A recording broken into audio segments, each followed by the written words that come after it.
हे cuties, बहुत subscriber मुझे comment कर रहे हैं कि इट्स माय बेबी का सीज़न 3 एक्सप्लेन करो। तो डियर, हम आपको बता दें कि इसका सिर्फ 2 सीज़न थे और वो मांगा मैंने पूरी कंप्लीट कर दी है। आप प्लेलिस्ट में चेक कर सकते हो। एंड थैंक यू उस मांगा को और मुझे इतना सपोर्ट करने के लिए। बेसिकली वो मांगा मेरे एक सब्सक्राइबर ने मुझे सजेस्ट किया था। तो अगर आपको भी ऐसे ही इंटरेस्टिंग मांगा के बारे में पता है तो मुझे कमेंट करके ज़रूर बताना। हम पहले खुद इंजॉय करेंगे और अच्छा लगा तो आपके साथ भी शेयर करेंगे। और आज जो मांगा हम आपके साथ शेयर करने वाले हैं उसके लिए काफ़ी लोगों ने मुझे कमेंट किया था और मुझे ये पसंद भी बहुत आया है। तो आज हम इसका सीज़न 1 एक्सप्लेन करेंगे और मैंने चेक किया है कि एक दीदी ने इसका सीज़न 2 एक्सप्लेन किया है, तो हम सिर्फ सीज़न 1 ही एक्सप्लेन करेंगे। तो चलिए स्टोरी स्टार्ट करते हैं। स्टार्टिंग में हम युनवो को देखते हैं जो कि पी एंटरटेनमेंट कंपनी का ओनर कैथ का पर्सनल सेक्रेटरी है और वो कैथ से सीक्रेटली प्यार भी करता है, लेकिन वो कभी अपनी फीलिंग कैथ को नहीं बताता है क्योंकि कैथ को मेल ओमेगा से बहुत नफरत है। तभी कैथ वहाँ आता है और वो काफ़ी रूड, घमंडी, डोमिनेट अल्फा है जो बाकियों को अपने पैर की धूली समझता है और वो काफ़ी गुस्से में भी होता है। तो युनवो बोलता है कि क्या बात है सर, आप इतने गुस्से में क्यों हैं?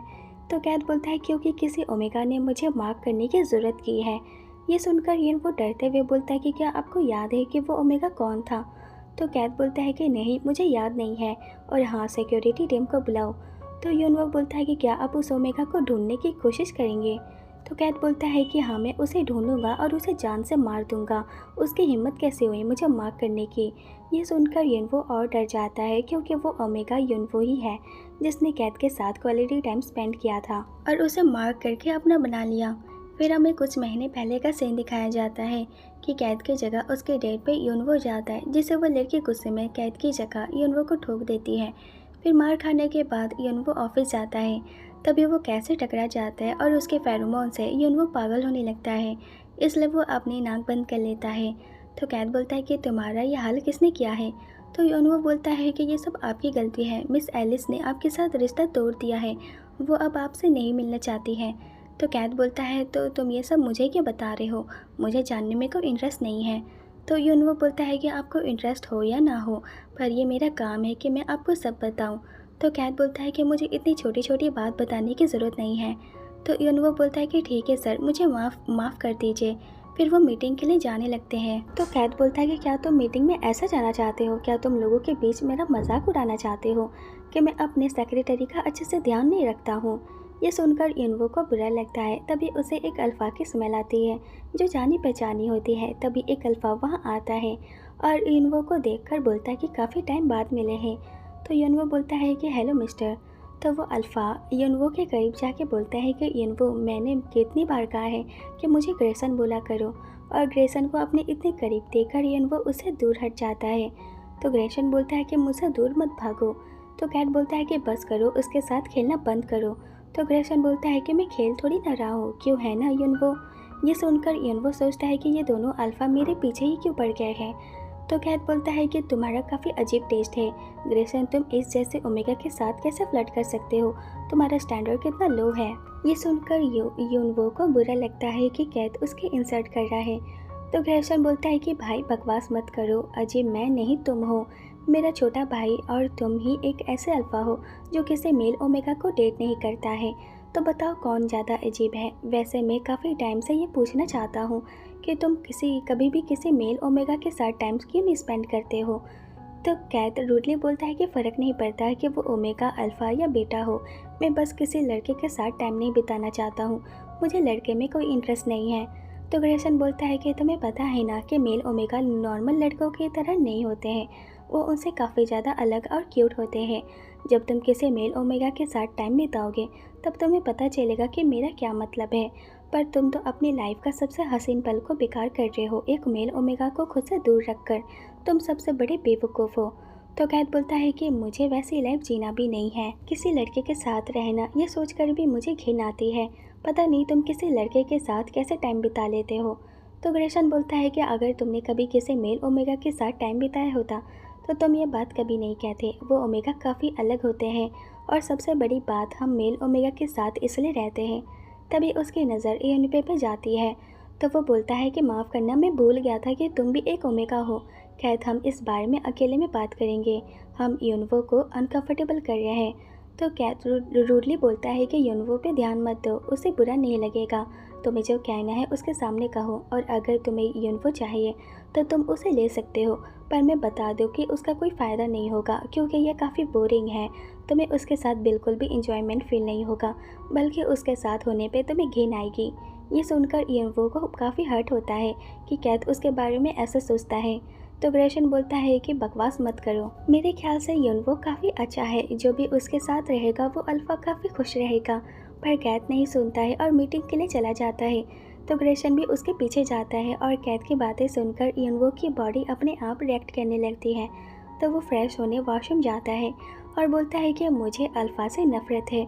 वो खुद को ऐसे देखते हैं जैसे ओमेगा इस वर्ल्ड में एक कचरे के अलावा और कुछ नहीं है। पर मैं क्या करूं, चाहे मुझे अल्फा से कितनी ही नफरत क्यों ना हो, पर मैं कभी कैसे नफरत नहीं कर पाता हूँ। उसके फेरोमोन्स के बारे में सोचते ही मैं आउट ऑफ कंट्रोल हो जाता हूँ और मेरी हीट साइकिल शुरू हो जाती है।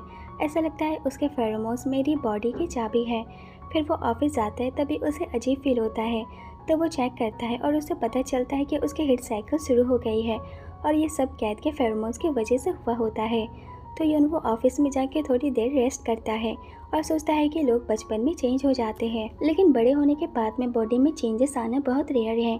मेरे साथ भी कुछ ऐसा ही हुआ था। मैं हमेशा से एक बेटा था। मैंने कभी नहीं सोचा था कि मैं एक ओमेगा बन जाऊंगा, और ये सब कैसे मिलने के बाद हुआ है। फिर हमें पास्ट का सीन दिखाया जाता है कि यूनवो के फ्रेंड ज़बरदस्ती उसे पोलो गेम दिखाने ले जाते हैं, लेकिन यूनवो को भीड़ भाड़ वाली जगह से नफरत है, इसलिए वो घर जाने के बारे में सोचने लगता है। तभी इतनी भीड़ में उसे दो लड़कियों की बातें सुनाई देती है कि आज कैट और ग्रेसन का मैच होने वाला है। मेरा दिल तो जोरों से धड़क रहा है। मैं जानना चाहती हूँ कि एक्सट्रीम अल्फ़ा कैसे दिखते हैं। नॉर्मल अल्फ़ा जब इतने हैंडसम होते हैं, तो सोचो एक्सट्रीम अल्फ़ा कितने हॉट और हैंडसम होंगे। मुझे तो इस बात का डर है कि उन्हें देखकर कहीं मैं बेहोश ना हो जाऊं।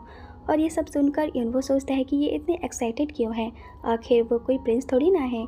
तभी कैट घोड़े में वहाँ आता है और वो बिल्कुल प्रिंस चार्मिंग जैसा दिख रहा होता है, जिसे देखकर सब ब्लश करते हैं। यहाँ तक कि यूनवो जो उसकी बुराई कर रहा था, वो भी कैट के हैंडसम फेस को देखकर ब्लश करने लगता है और सोचता है कि अब मैं समझा कि लोग इसे देखने के लिए इतने मरे क्यों जा रहे थे, जबकि मैं आज कैट से पहली बार मिला हूँ।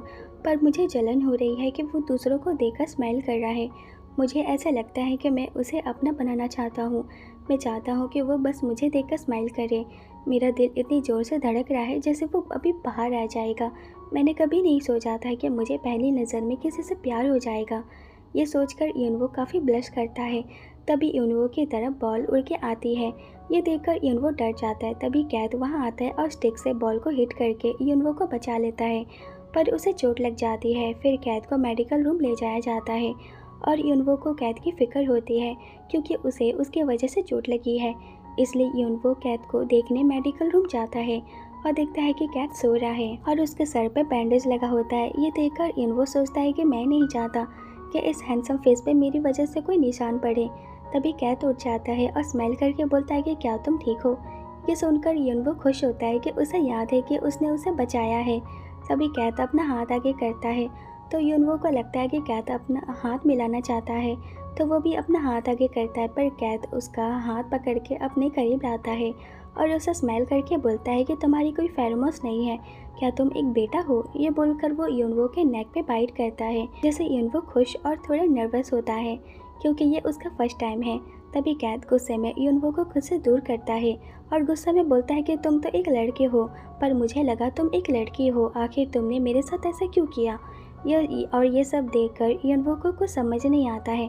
तभी वो देखता है कि कैट की आंखों का रंग चेंज हो गया है, वो ब्लैक से गोल्ड में चेंज हो गया है। ये देखकर यूनवो डर जाता है कि आखिर इसे हो क्या रहा है, और डरते हुए बोलता है कि वो तुम हो जिसने इन सब की शुरुआत की थी।